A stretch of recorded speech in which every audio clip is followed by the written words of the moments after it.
So in Battle Analysis, we're discussing the Siege of Mandalore, and now seemed like a great time to talk about the brief but fairly prominent Republic occupation of Mandalore following their initial seizure of the capital city.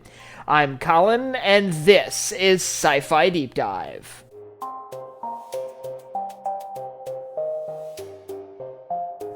Remember, if you enjoyed this video, to head down below and hit that subscribe button. So the forces of the 332nd have successfully achieved a beachhead and managed to overrun Death Watch forces in the upper portions of the capital city of Mandalore, forcing Death Watch into underground tunnels beneath the city as they prepare for their counterattack. The Republic has as such taken control of the largest population center on the planet, and now must run an occupation force there while they await a response from Death Watch. To understand why this Republic occupation is so significant, we must look at the sort of opinions of the Mandalorian people of the Republic.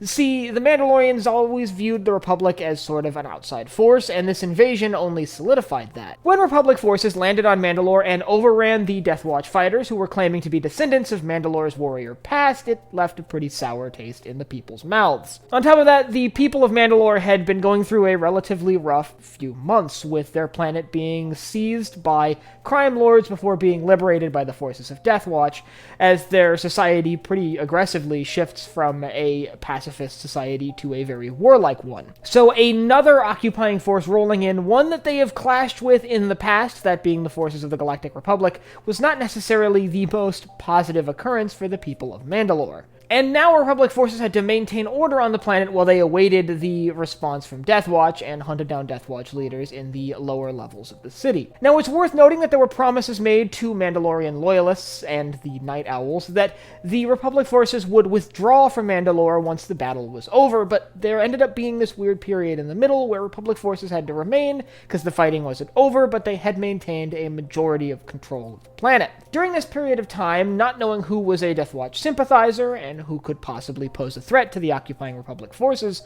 the decision was made that Republic troops were at least seemingly ordered to round up the civilians and put them into designated areas for observing and to keep them safe from any ongoing fighting that might occur as Death Watch attempts to regain control of the city. If the citizens of Mandalore were already somewhat opposed to a Republic occupation of their world, they would become furious when they found themselves being rounded up, pulled from their homes, and put into designated areas, which is a rather extreme measure to keep the civilians safe. Still, this is what it appears Republic forces did during the two halves of the Siege of Mandalore, was simply round up the Mandalorian population and move them to a new location to keep them safe from the fighting and be able to observe them to monitor any Death Watch activity among the populace. Still, this occupation was relatively brief, with Republic forces really only having to maintain control for a few days while they awaited a Death Watch response and prepared to surge into the Undercity to smoke out Death Watch themselves. However, that never occurred, as Death Watch did ultimately launch a major counterattack